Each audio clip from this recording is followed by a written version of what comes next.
The artifact had been found in a remote system on the edge of the known galaxy, a relic of unknown origin, buried deep within the shattered ruins of a long-forgotten world. Its discovery set off alarms across the Confederacy, a coalition of over 30 species, most of whom had not even heard of humans. But there were those who had. They remembered the ancient myths and legends passed down over generations, stories of the Deathworlders, creatures from a savage, unruly world who had once threatened to consume the galaxy in their wars. To many, humans were still a myth, a whisper of something too dangerous to acknowledge. But the Confederacy had a long history of avoiding Earth, treating the planet and its inhabitants as a curiosity, a footnote in galactic history. Humans, after all, were nothing more than a species of brutes who had somehow survived on a world that could barely sustain life, where the very environment sought to kill them at every turn. It was their violent past that had sealed their fate. Humanity was not an ally to trust, but an unpredictable force best kept at arm's length. Still, someone had to retrieve the artifact. The Confederacy had an agreement with the Heroism, a race of brilliant tacticians and scholars, to lead the mission. They had a well-equipped fleet, more than capable of handling most galactic situations. The plan was simple: find the artifact, assess its potential, and keep it out of the hands of anyone who might misuse it, especially the Kuthar, an ancient and malevolent race that had been lost to history. The Kuthar were known for their ruthless conquests, leaving ruin in their wake before mysteriously vanishing from the galactic scene thousands of years ago. When the humans arrived, it was on their own terms.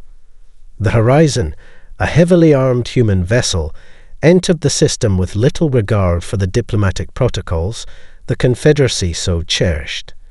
Captain Ben Foster, a battle-hardened veteran of numerous skirmishes, had no time for meetings or discussions. His mission was clear: secure the artifact, whatever it took. But their Ref were not pleased by the intrusion. They viewed humanity's sudden appearance as a threat to their carefully laid plans. What began as a tense negotiation quickly turned into a standoff. When the first shots were fired, neither side fully understood what was about to unfold. The artifact wasn't just a piece of ancient technology, it was a key, unlocking something much worse than anyone could have imagined. And the humans, they were about to show the galaxy just how dangerous they could be. The Horizon drifted into orbit around the shattered moon, where the artifact was located, its sleek hull cutting through the silence of space. Captain Ben Foster stood at the command deck, his eyes fixed on the holographic map of the wreckage below. His crew was already on high alert. The Heroism had arrived a few hours earlier, and the situation had quickly gone from diplomatic to something much more dangerous. "I'm not waiting any longer, Commander," Foster said, his voice calm but firm. "Prepare for boarding. We're going in." The Horizon had been designed for one purpose: war. Its weapons, a hybrid of human engineering and salvaged alien tech, were formidable, capable of turning the tide in any fight. The crew was seasoned, each member trained to handle the chaos of combat with ruthless precision. They didn't need to be told what to do. The air on the bridge was thick with tension, the quiet hum of the ship's engines the only sound as they approached the artifact's crash site. On the other side of the system, the Heroism flagship, the Anera, sat in orbit like a floating city of shimmering silver. The Heroism themselves were known for their advanced intellect and complex communication styles, but they were also physically frail, their small, delicate forms ill-suited for direct confrontation. They had sent their best diplomat, Velran, to handle the delicate negotiations with the humans. However, Velran was not prepared for the Horizon's blunt approach. "I don't care about your protocols or your negotiations," Foster said, his voice cutting through the comms like a blade. "We've got the artifact. We're not here to negotiate. We're here to secure it. Stay out of our way." For a moment, there was silence on the comms. Then, Velrun's voice crackled through, laden with cold, barely contained fury. "You have no idea what you're dealing with, human. This artifact, this key, could unlock the end of all life in this galaxy. Your ignorance will be your undoing." But it was already too late. The moment Velrun's words faded, something stirred in the wreckage below. Deep beneath the surface, ancient machinery, long dormant, began to awaken. A tremor passed through the fabric of space as energy surged from the artifact, sending a shockwave that rattled both the human and Aerith vessels. Then, the first drone appeared, an ancient Cuthar sentinel, risen from the dead. It had no allegiance, no purpose other than destruction.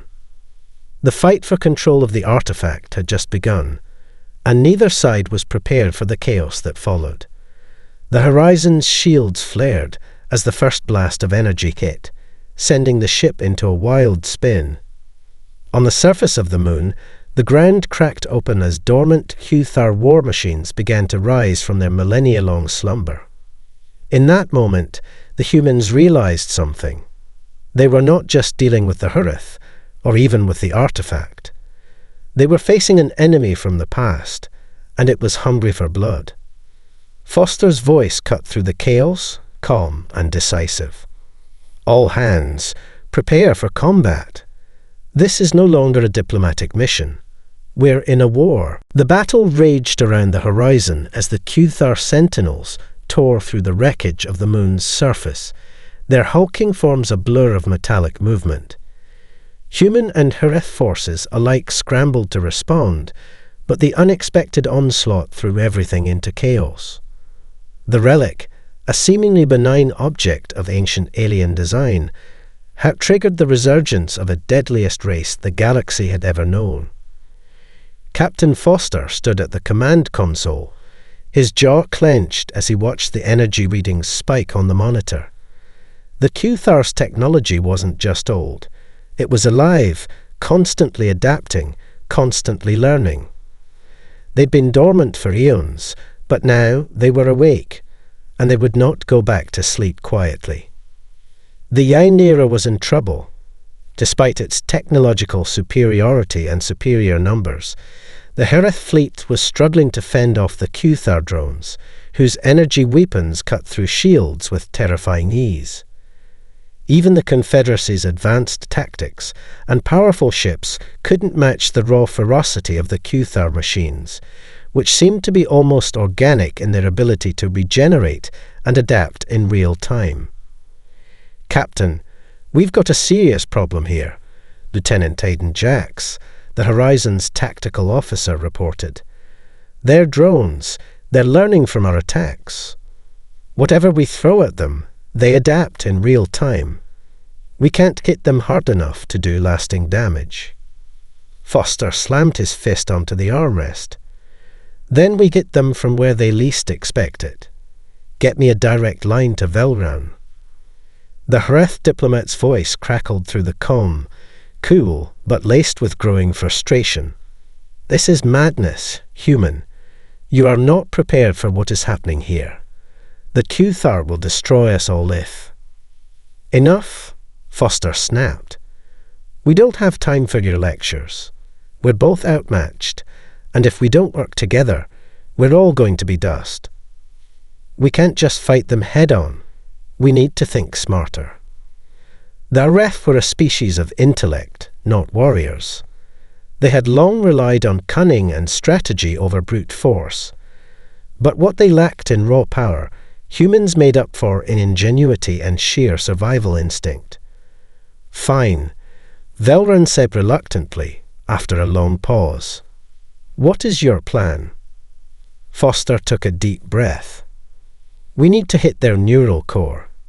If we can break the network that links their machines together, we might be able to stop their regeneration. I'm sending my best team down to the surface to find the central node. You send your people to keep the drones off us."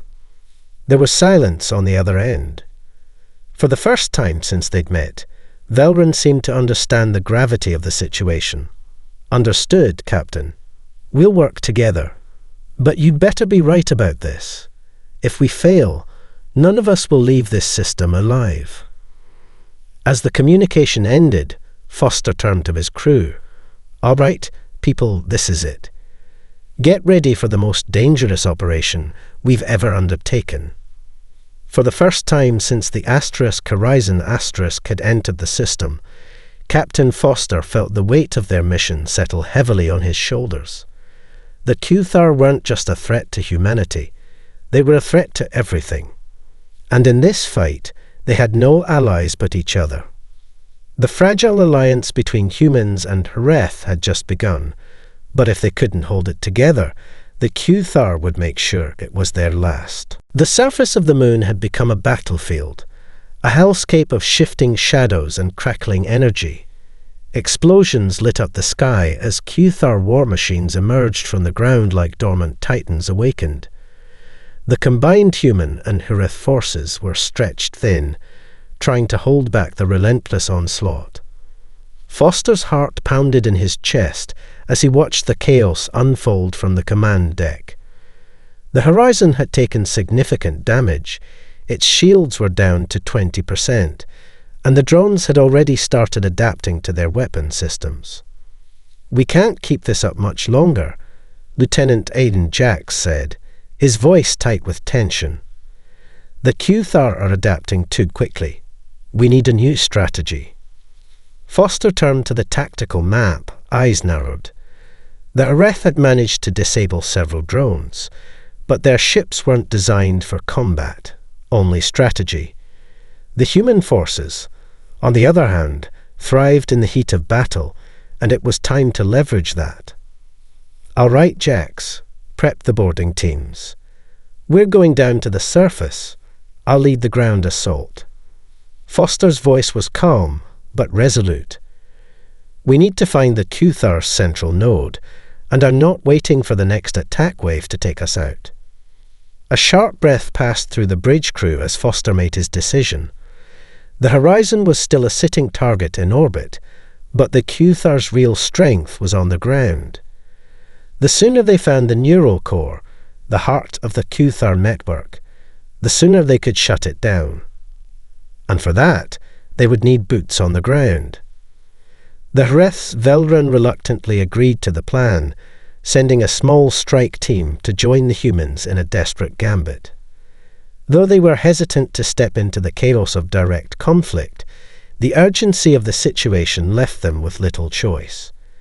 They couldn't afford to be cowards, not now. On the surface, the moon's craggy terrain was alive with movement.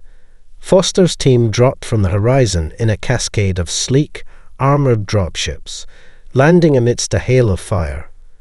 The Kuthar drones were everywhere, massive, mechanical beasts with glowing eyes that scanned every corner for threats. They were relentless, every strike met with a counter-strike, every weaponry upgrade learned and perfected. The human team, led by Foster, cut through the battlefield with brutal efficiency. Their weapons were loud, their tactics chaotic, but it worked. They didn't play by anyone's rules but their own. They moved fast, kept low, and attacked from unpredictable angles, exploiting the Kuthar's overconfidence and their inability to adapt to the human brand of warfare. But even as the Kuthar machines began to fall under their onslaught, Foster couldn't shake the feeling that this was just the beginning.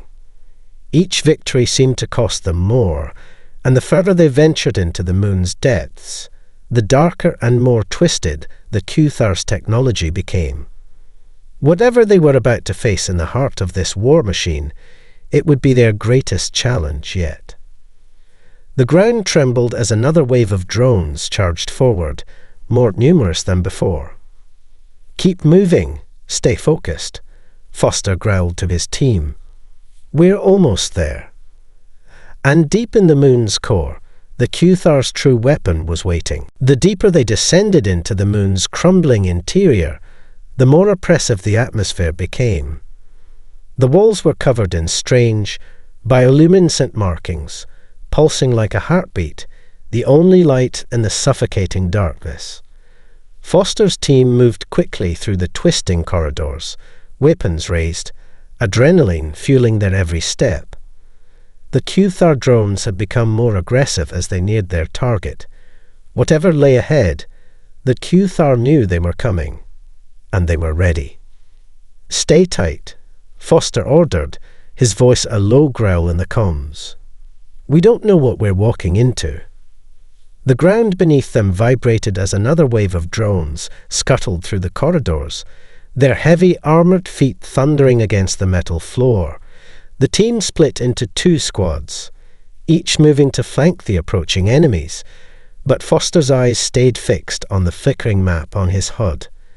They were close, closer than he liked to admit.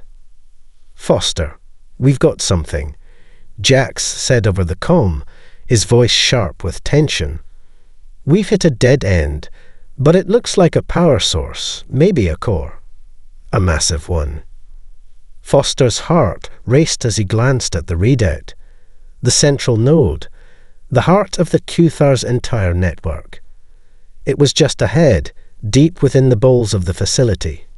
They were about to reach it. But before they could move forward, the unmistakable sound of mechanical whirring echoed through the halls. The drones were closing in, fast, and they weren't alone.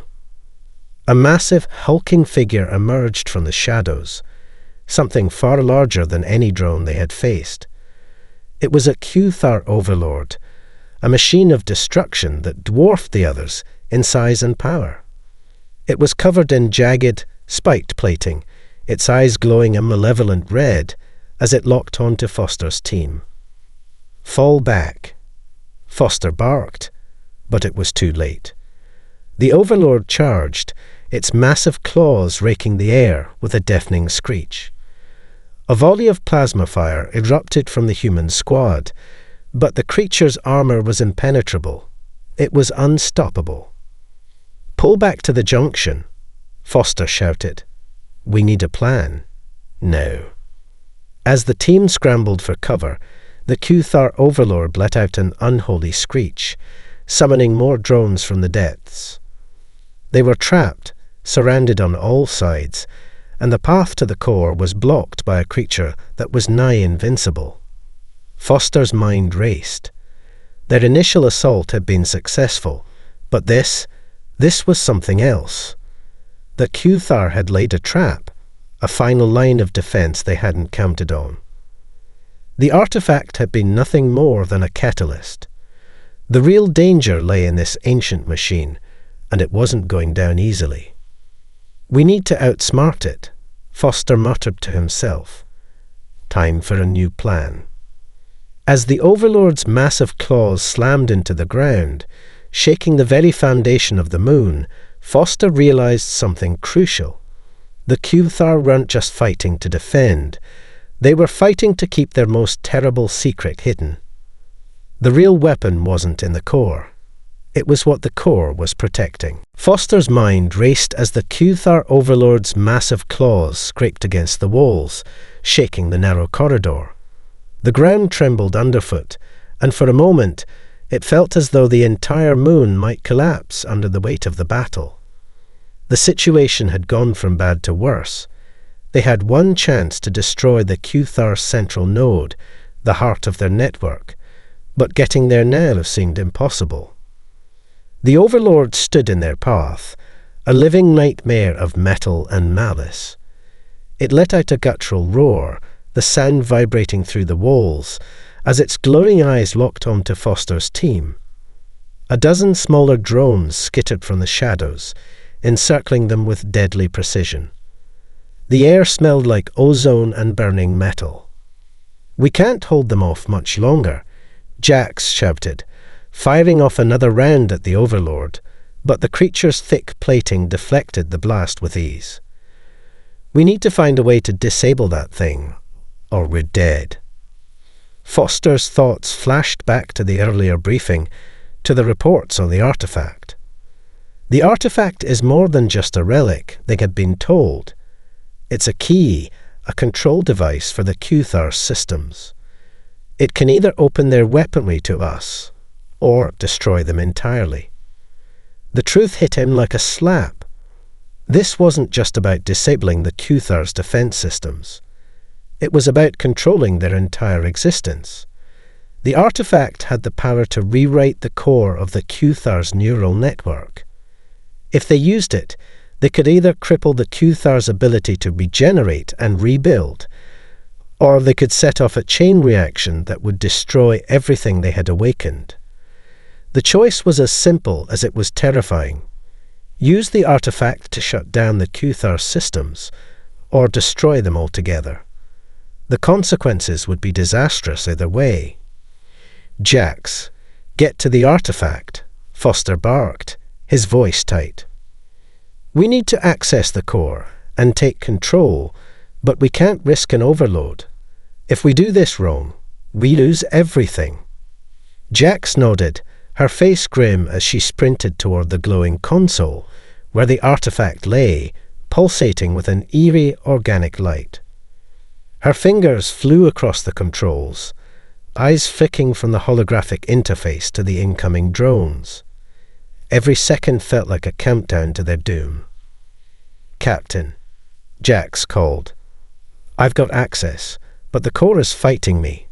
It's too unstable." Foster's gaze swept over his team, who were fending off the encroaching drones with everything they had left. He knew they didn't have much time. "Do it," Foster said, his voice unwavering despite the mounting pressure. "We're committed now. We don't stop until it's done." Jax hesitated for a fraction of a second, then slammed her hand onto the console. A pulse of energy surged through the moon, and the ground beneath them buckled as the artifact's power took hold.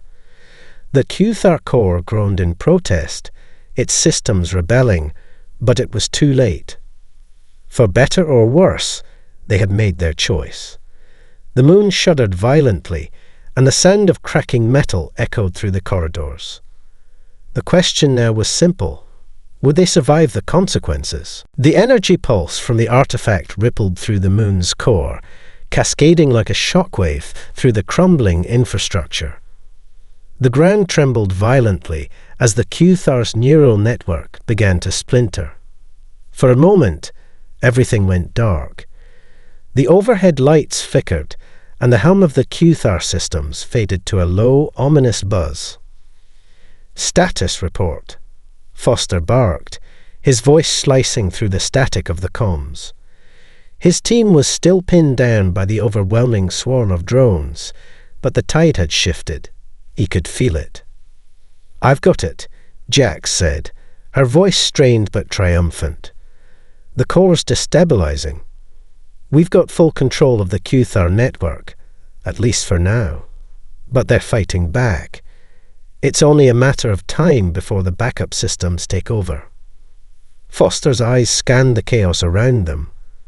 The drones that had once been relentless in their pursuit had slowed, their movements jerky and disjointed.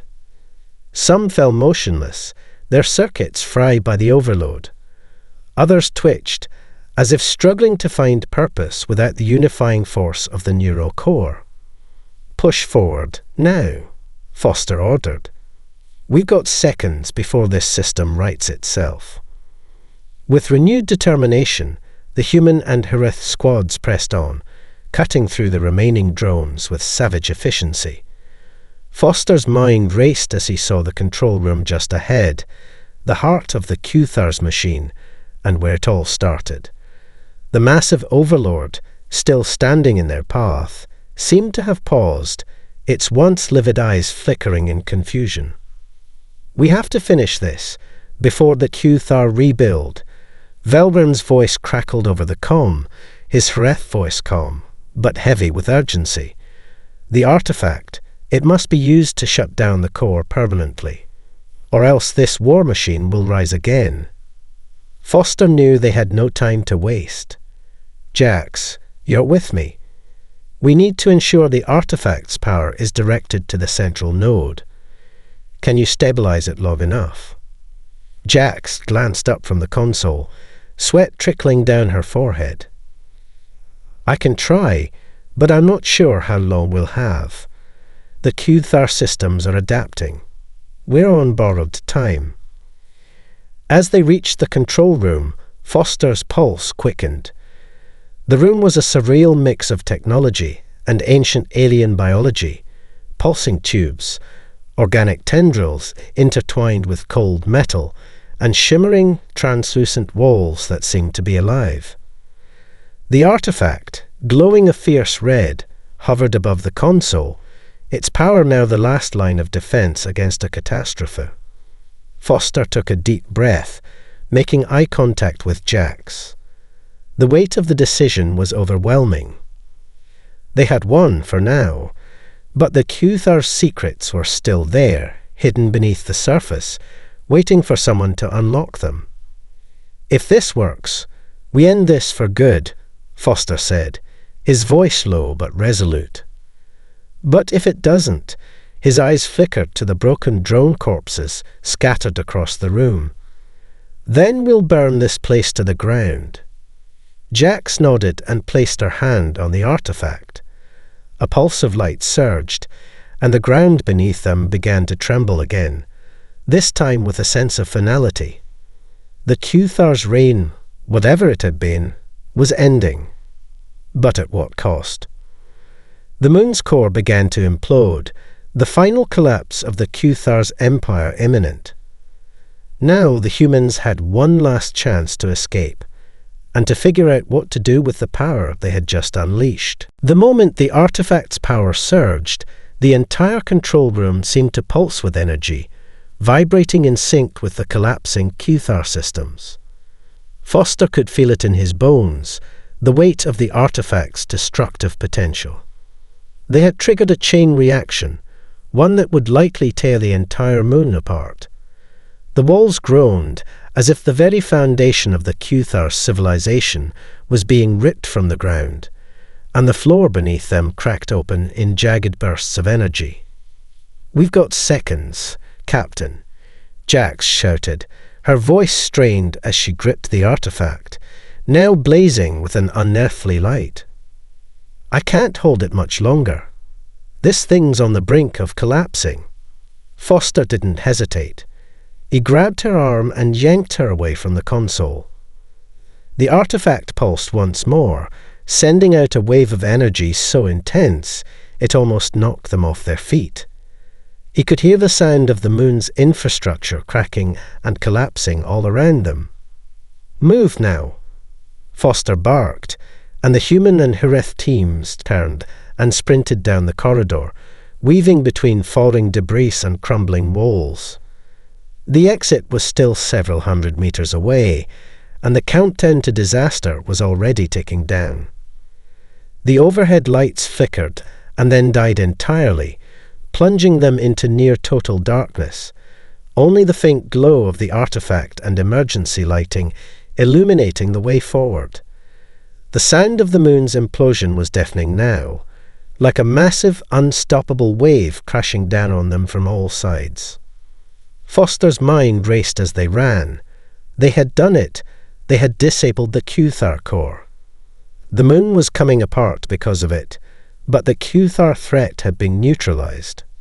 However, Foster couldn't shake the thought that the consequences of their actions were only just beginning. The artifact, once the key to the Cuthar's power, now lay in their hands. What did they do with it? What would be the cost of controlling something so ancient, so dangerous?